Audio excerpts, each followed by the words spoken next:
we're going to be really talking about that web transition from Web 2 to Web 3. And some people say it's not happening fast enough. Rome wasn't built in one day. All right. So it takes time. Introduce yourself. Yeah, Zach Manafort. I've been in Web3 since 2017, but before that, I was all Web2. I was in the military. I did 21 and a half years doing intelligence research and counter threat finance things. And I came across Web3 just looking at money laundering and ways that terrorist networks move finances and different ways they could do it. And that's how I stumbled across Bitcoin and crypto in general. And beyond my job then, I got really interested in the tech and the innovation and things that can be done outside of just that aspect of it. So I became heavily involved, started just networking, building relationships with people early on long ago Bitcoin talk forums that I was heavily involved in and trying to build the presence on X. Back then it was Twitter. And then just doing really just freelance and consulting and writing articles on how to stay safe during the ICO craze in 2017 when it was full of Ponzi vaporware coins that were going nowhere, but there was good projects in their infancy that were actually legit, still building, and they're still present today. But having a full-time job and being in Web2 and especially being in the military, I was gone a lot. So I couldn't really focus on how do I get to where I want to be now. But it took a lot of laying the groundwork back then to do that and building those relationships, being transparent, being upfront.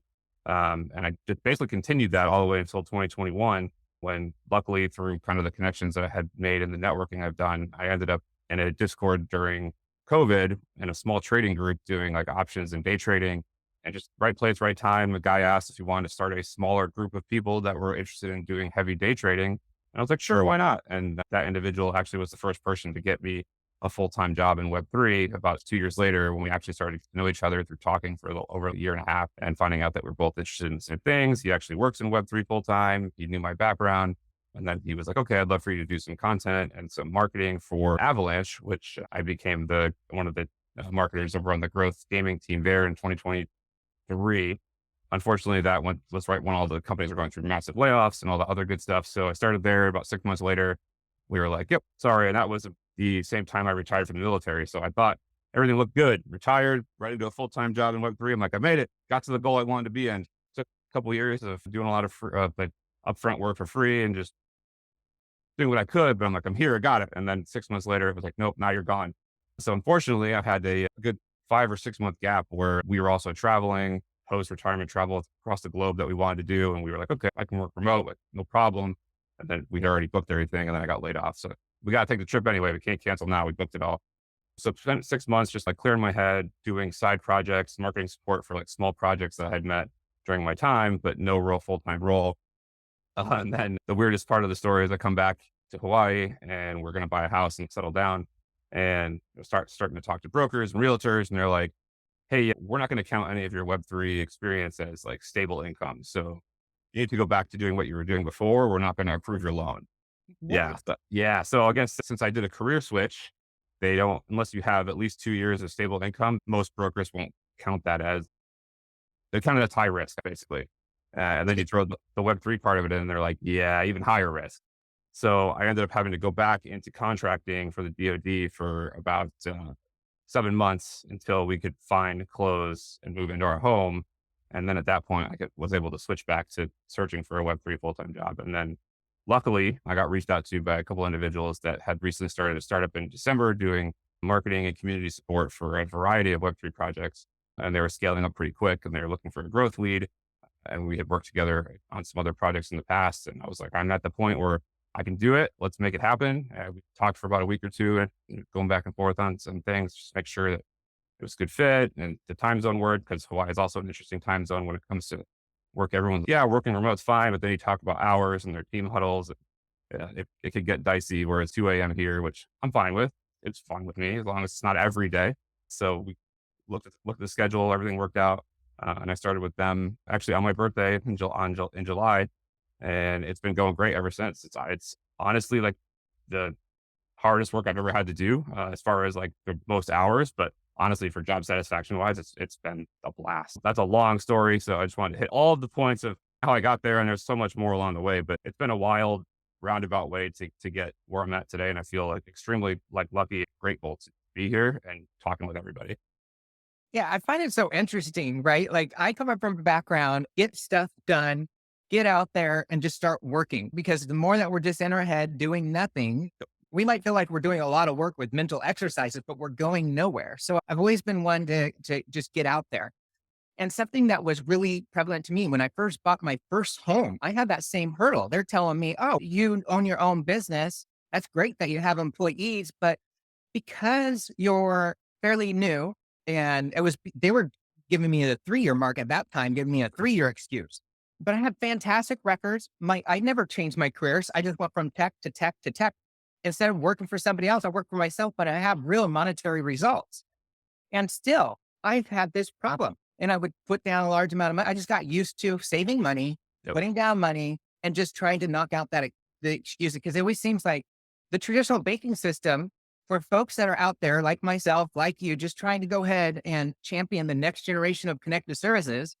It feels like we're getting penalized a bit when we're Yep. doing the world a service. This is ground level infrastructure, the backbone of next generation of connected services. Yep. And so when I look at that and I hear your story, Zach, I think to myself of pen and paper, writing a letter, folding in an envelope, sending it off, email, and then our online communications now. So if I was a professional writer that went from penwomanship or penmanship, you're a professional writing from paper. So if I change over to writing digital, does that impact my qualifications? Nope. Shouldn't. As long as you have the ability to put the effort in and do the work, the style might change a little bit, but the delivery should be the same result. The delivery is absolutely the same result, if not better, because it's more efficient, Yep. faster, right? And easier for readability. You can utilize various tools to enhance the consumption of that content. Yep. But when it comes to banking standards in a traditional sense, right? From the Web 1, Web 2 era, when we're looking back at the .com, the 2010s, like this idea of loans, this idea to go ahead and accelerate prosperity for all, in a sense, right? We're really to get a home, to secure food on the table. I mean, that's right, core values of prosperity. So it just seems unfair that we should be getting punished. When you tell me your story, like, why? It's Yep. internet connected service. Why does it matter if you're working on the backbone or front end of Web 2 and now you're focusing on decentralized, centralized, hybrid, whatever Web 3? Why is there a barrier to securing things like homeownership? There shouldn't be. And I think it's a matter of the processes and the people that have been controlling it for so long, threatened by what they're going to lose if it becomes mainstream. Like buying a house, there's so many fees and hurdles and people you have to go through as middlemen that, they're obviously going to lose their job if it's all smart contract based and it can be done in seconds as opposed to having an auditor take 2 weeks to review something or a bunch of documents that has to go to an inspector and state. All that can be done in seconds. There's no reason for 80% of the paperwork being done for home buying. It's wild going just through that process. And then you talk about the escrow services, like all of it. It's all just added fees that can be taken off. And talk about housing issues and crises and prices are too high. Although half those fees can go away if we just do it through smart contract. Obviously, the security is a concern and making sure the audits and everything are at a much higher level. But we're at the stage where it can be done. Like a couple of years ago, maybe we weren't there, but I think we are there now. It can be done. It's just a matter of there's a few companies out there that do it, but they're not big and they're not large. But if we can get some sort of mainstream adoption from a large bank or realtor to take these on, it'll make a huge impact. It will make a huge impact. So, Zach, it's not clear. What are you working on? What's happening in today's time? Yeah. So for me, like I'm doing a lot of basically full stack Web3 marketing, everything from building communities from the ground up, social media management for large Web3 companies that span everywhere from things on Ethereum, things on Solana, things on Avalanche, lots of large projects that we've seen as far and like the DePIN industry as well as gaming, some DeFi protocols. It's been a blast managing a couple hundred community managers, some ambassadors. The team's been growing rather quickly. We're scaling up to do a kind of another big push for a couple more clients. And then we're on our way out to actually some of our guys are out at Korea Blockchain Week this week and then out to Token 2049 in Singapore, actually right after the Hawaii Blockchain Summit. So I'm incredibly excited to go out and kind of start building the network and just growing. It's been a blast. Honestly, I'm having so much fun every day, just trying to make steps forward for not only for the company, but for the clients as well. Because we're focused on helping them focus on what they need to do, building what they want to build and not having to deal with, how do we create content? How do we figure out the algorithm for X or Farcaster or TikTok or whatever they're trying to build on? It takes the pressure off them to have one, not to have to hire a bunch of marketing people, and two, they can focus on spending their money wisely and just building out their products to deliver to their customers, clients, and community. So it's been fun. I love it. It honestly, it's the most fun I've ever had. It sounds like you're at the intersect of business relations and developer relations. Like you're helping out DevRel and ecosystem growth. Is that what I'm hearing? Yeah, so I think where we're at now, we focused a lot on community and social growth, and now we're trying to see where we can fill that void in DevRel. I think that's a huge gap when it comes to maintaining a strong community within certain projects.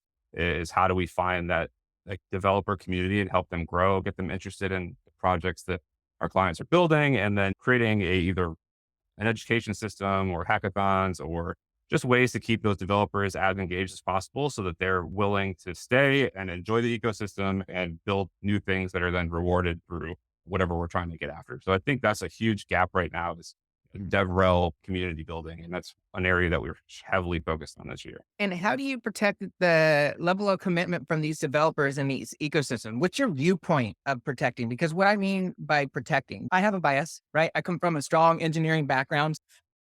I felt used and abused. Where how we protecting those folks are literally investing their time and strategy. They're looking at SDK, they're diving in, they're understanding those technicals, they're contributing to the larger goal of ecosystem growth and maturity. They're extremely valuable, but sometimes they get chewed up and they get spit out as if they're nobody. And that doesn't feel good when you're working so hard and you learn so much and Yep. then things change so fast. So what are we doing now?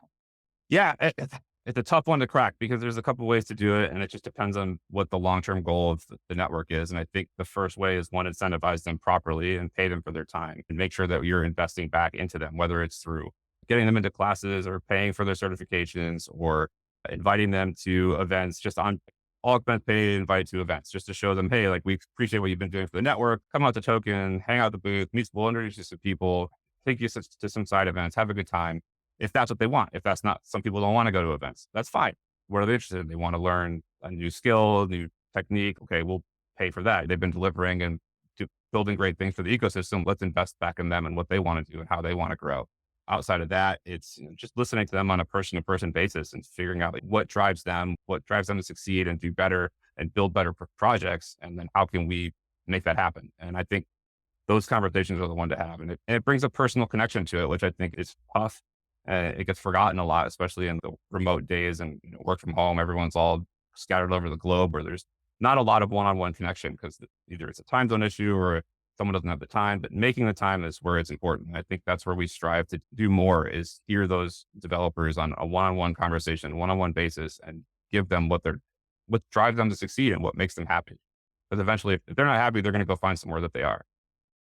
Right. And the cost of it from a 2 point value perspective, right? 1 point is the developers and the other point is the ecosystem. The participants in the ecosystem, not fair to them when the developers leave. They fell in love with the ecosystem for resources, for the mature growth that happened over time. And we're so focused, it seems, from a culture standpoint of this hype this, hype that. It reminds me of innovation. Like you have a life cycle of innovation. Various sectors continue to evolve. But to just simply put it, it's you're either at the head end of innovation or you're at the tail end. When folks are just focusing on the hype and they're trying to regurgitate the hype cycle that happened that worked previously, that's the tail end of innovation. That's not the head end of innovation. I hope that people start focusing more on the head end of innovation and the developers. We're the ones out there working, grinding, learning, doing, and it just takes so much mental energy that I think that sometimes that mental maturity, those cycles of learning new things and doing stuff, I think we neglect those that just work the most sometimes in the industry. It's like when you look at the developers, that back end infrastructure, we'll just look at it from back end. I know there's a front end interface. That's a whole nother world. But what my perspective is that Web3 has so much more work to do, that we're focused really on the back end. We're trying to find out new ways to integrate that Web2 to Web3 transition with a user front end, make it frictionless. But you and I both know frictionless isn't here yet.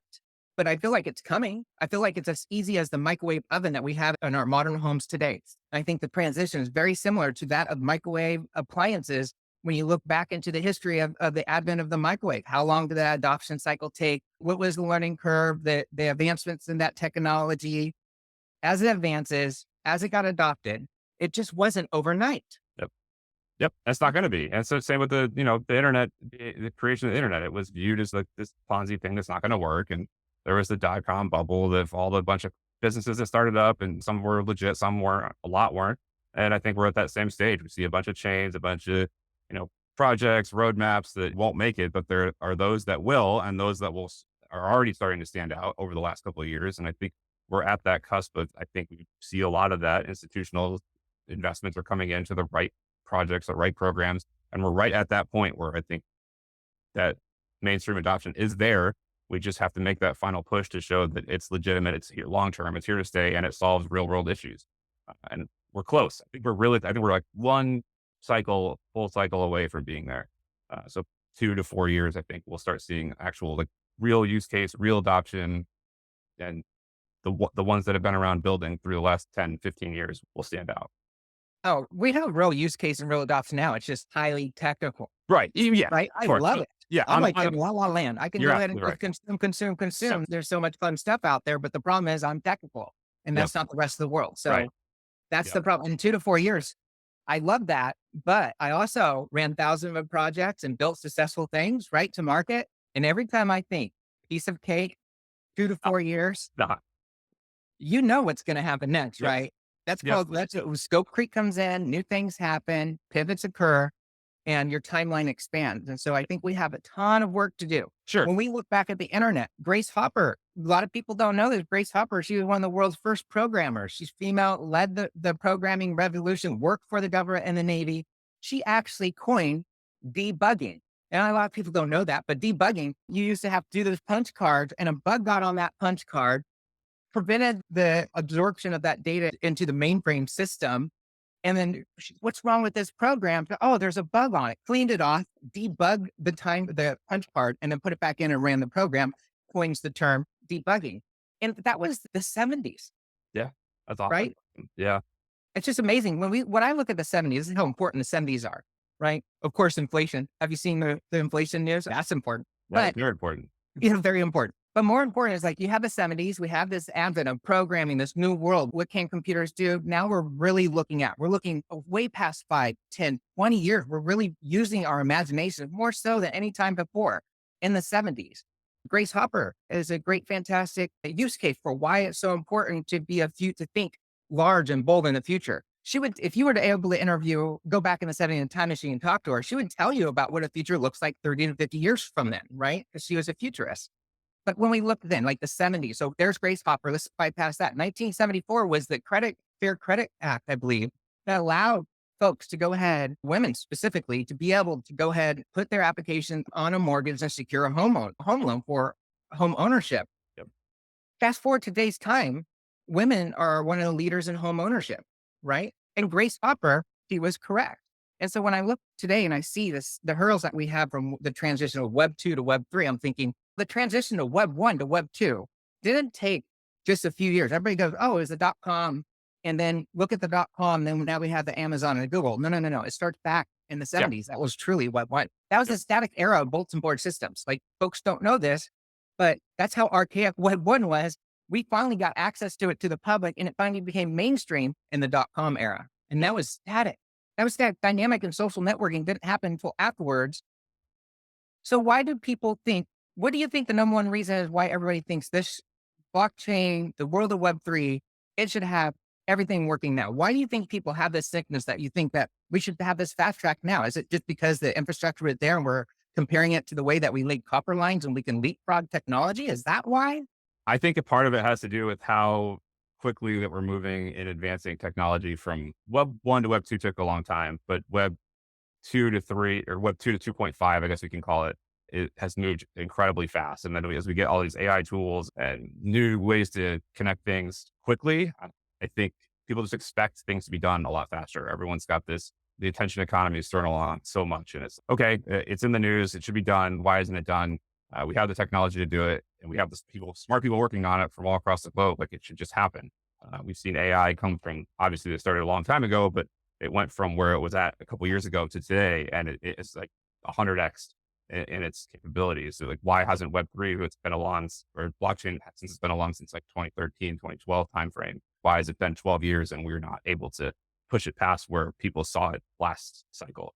Um, and there's lots of reasons for that. There's a lot of bad actors in the space. There's a lot of vaporware. There's a lot of money that gets blown and security issues but all solvable issues. It's just a matter of getting the right people involved in the right projects at the right time and finding that way to get it into the hands of retail, I think is the last hurdle. We don't have that retail user base that's comfortable.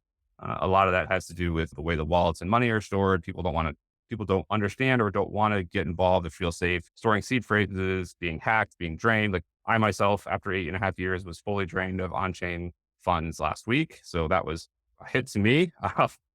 It was a very well done social engineering attack on me that unfortunately finally worked. And there's no way to reverse it. So people don't feel as safe holding their money there when it's not insured. There's no way to get it back. There's no way to reverse transactions. People just don't feel comfortable. And until we solve that, which goes back to the conversation of like that moves things back to centralized. And that's kind of what purpose was for decentralizing. There's two sides of the camp there, the safety and security, decentralization. I think there's a middle ground there when it comes to retail and financial transactions that probably need to still be solved. And I think we're getting there with non-custodial wallets. But, I don't think it can happen as quick as everyone wants it to. And for the right reasons. And for security and financial ways, it needs to wait a little bit longer. But I don't know if that answers the question because it doesn't, because we haven't answered that question. But stuff that everyone's still thinking about and trying to build. My condolences to you for such a loss. Nothing's worse than feeling bamboozled. Yeah, And it you work was. in the industry and you're being bamboozled. That's horrible. It hurts. Yeah. What does that feel like? What do you learn? What's your advice to somebody else that might be experiencing that same situation and they're getting that imposter feeling? Oh my gosh, I should have known this. Yeah, I should have. Going back when I went back and looked at everything, like it was obvious that they did their homework. I was reached out to do a podcast, that I've heard of. It's rather small, but I've worked with people in the past. They had redesigned their whole profile, their Calendly, everything looked right. The link was correct. They bought the domain that was exactly the same Zoom link, but the only difference was it was like zoom.us.05 instead of .55. And that was the only thing that got me. And unfortunately, we had talked for 2.5 weeks on the programming, the schedule, the agenda. We went back and forth, good English, everything was fantastic. And that morning came for the podcast. I was all set. I clicked on the link. I already had Zoom open, but it auto installed malware as soon as I clicked on the link, and my virus scan had caught it immediately, removed it. And then maybe 2 minutes later, I got a couple of emails saying stuff was sold on my account. And I went in to just look real quick, and I saw this portfolio line go straight down. And I was like, oh God. And that was it. And honestly, to me, the only way to catch it is triple verification. And it's gotten to the point where we've been talking, there's been a lot of security issues and hacks that have been popping up. And last week we saw an individual that we worked with that had used a recording of someone's voice off of a Twitter space and basically took that voice, put it through AI and said, he pushed it to his buddy and was like, hey, I lost my Discord account. It's been compromised. Can you grant my temporary account access while I get this figured out with Discord through his actual voice? And he was like, oh, cool. Yeah. Like, I know I'm talking to this person on chat and I hear their voice and it sounds like him, his mannerisms, everything was exact. It was like, sure. He gave him permissions and then they took over the Discord, dropped a bunch of airdrop links. And luckily it was caught early on, but it just happens that fast. There needs to be multiple levels of like security in place and verification. And it's getting hard. It's getting tough. I avoided it for 8.5 years and spotted them very quickly and thought I've been targeted a bunch of times, but it only takes 1 second. And that's where people get uncomfortable with crypto as a whole, is like, it takes 1 small second to lose years worth of work. And there is 0 ways to get it back. I mean, there is 1% way to get it back if you're lucky and they move it on to a US based centralized exchange. And maybe you get to freeze their funds and can prove it. But outside of that, and that takes a lot of work and additional money to do that, it's a risk that we take in the industry, unfortunately. So until that part of it gets solved, I think that's the hardest hurdle for retail adoption. Sounds like FDIC has a work for them because this problem happened before. We're not creating something new. No, This wasn't something we never experienced. It's the same thing, just a new advancement in the technology, creating new problems that are awfully similar to past ones. yep, That's the truth. We didn't have FDIC from the advent of fiat currency, right? FDIC came through the ebbs and flows of the innovation cycles that allow us to have modern day fiat currencies. So I find it super interesting. But I think a lot of times we're so afraid to talk about these things. We're so afraid to educate other people about our own experience where we made a mistake Yep. early on, so it wasn't worth much. So I lost a lot of those private keys Yep. that was extremely valuable in today's time, but back then was worth nothing.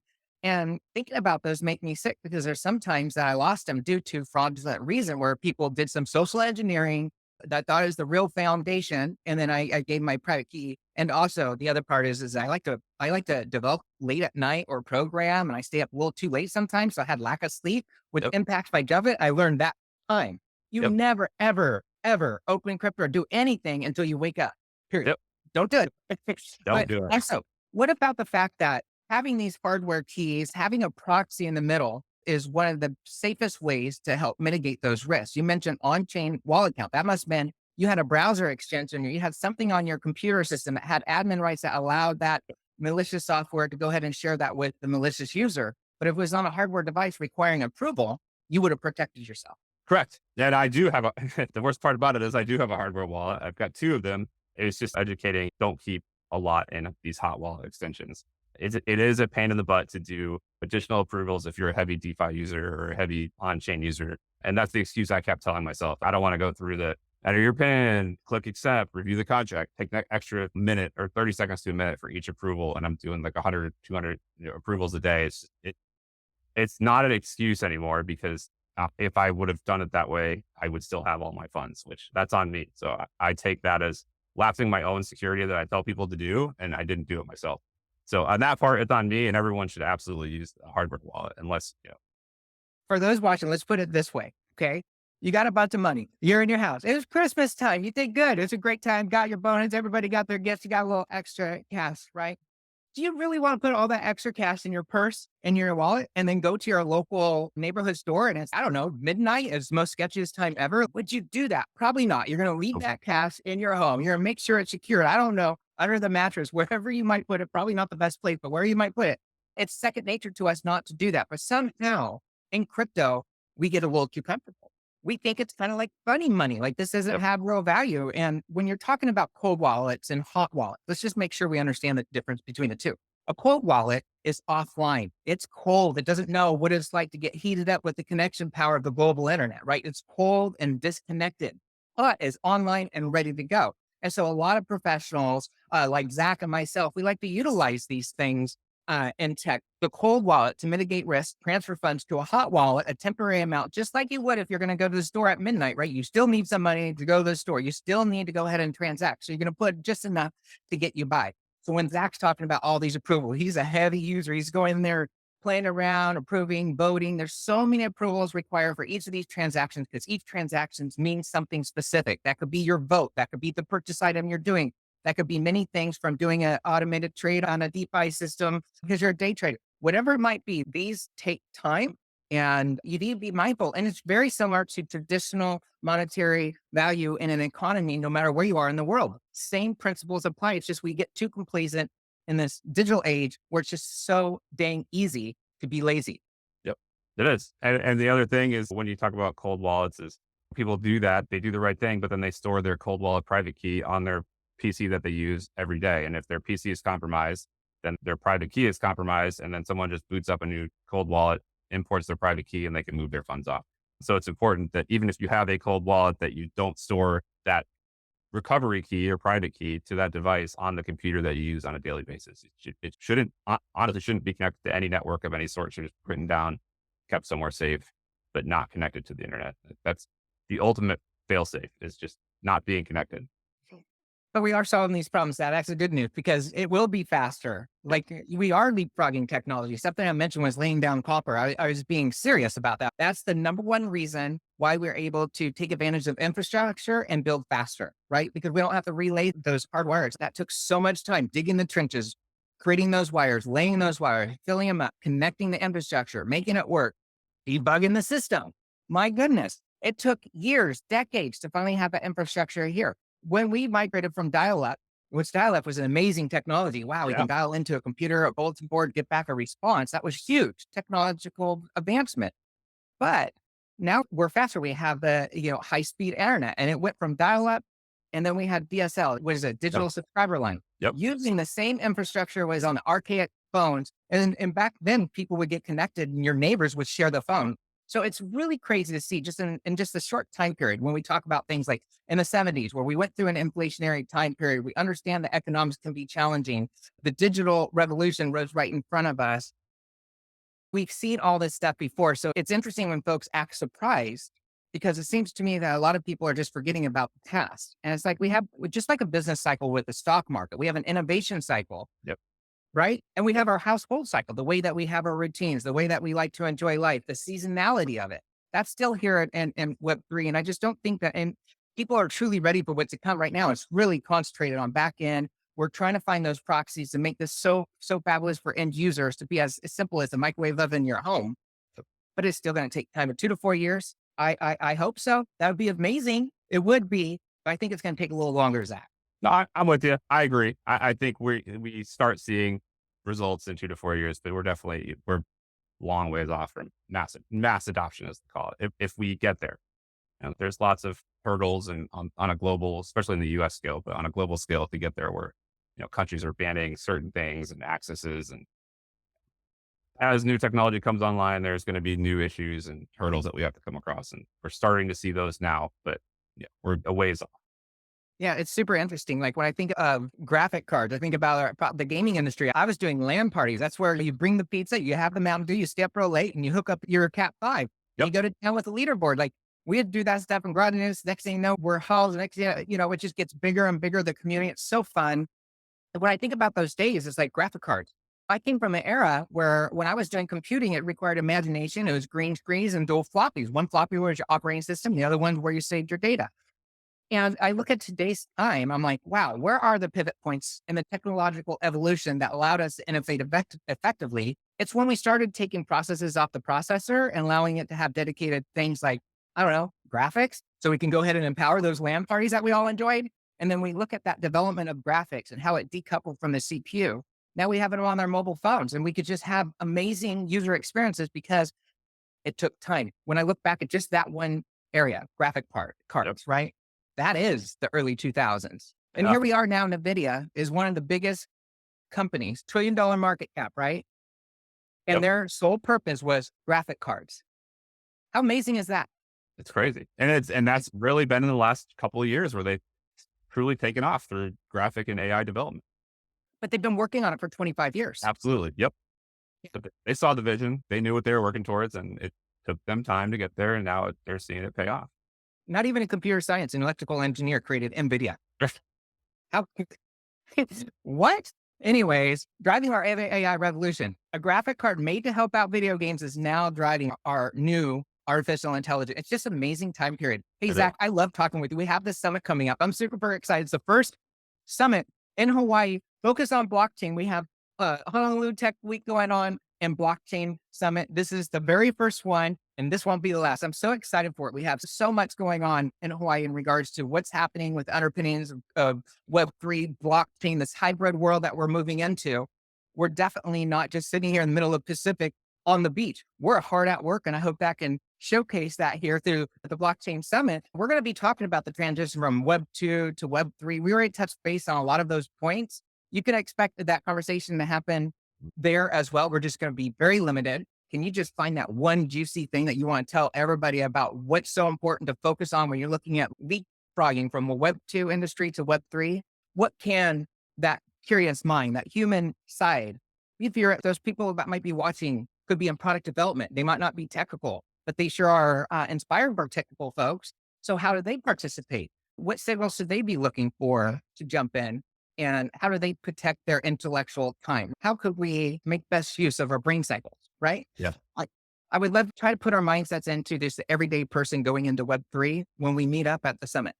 Yeah. No, that makes total sense. I'm excited. Like when the news came out that this was going to happen, I just was like, how can I get involved? And it all came together, and I'm pumped to be a part of it. And so I've been trying to figure out ways just to increase the attendance, increase the awareness, increase the visibility, because I think it's incredibly important. And it comes at a time, especially in Hawaii, where there's so many people working hard in the industry. There's so many great minds sitting on the island, and I hit all of them up and I was, hey, let's come to this, get involved. This is the time to shine and really show what everyone's been working on it. And a lot of those people have stepped up and are heavily involved in this, putting everything together. And it's great. And then we come to the time, like even with, at the same time, Coinbase is like, yep, we're putting Hawaii back on the list of people that are eligible. So I think we're starting to see like on a regulation standpoint, Hawaii is like, yep, we're invested in like making blockchain a thing. Before it was really shunned, turn the eye and let it build in the corner, but we're not going to regulate it or endorse it. And I think we're starting to see that turn, which is great. And it'll bring more eyes and more people on, and it just brings like the integrity and value of it to another level. So I can't wait for the panel. I'm pumped. I really am. I'm too. I'm pumped totally. How do people may contact you? What are you working on? Yeah, for me, you can really. I'm mainly on X at Trading Aloha. I am there. Been there for years. It's been my main platform. I'm trying to start branching out into other things. As far as like on the Web3 marketing standpoint, we are Phoenix Growth, Phoenix Marketing. We are slowly building. Starting to start up back in December. We're really just pushing forward. So if you need community or social support, you can reach me at Trading Aloha on X or at tradingalahasolutions.com. I don't use my email as much as I probably should. Most of it's Telegram. X is the crypto Twitter world operates, but it's been a blast. So I thank you again for all the time. And I'm pumped to talk to you in person as well. I'm pumped. I'm super pumped. I can't wait to Can't see wait. you. Thank you so much for sharing your time today. I really appreciate connecting, and I'll see you at the summit.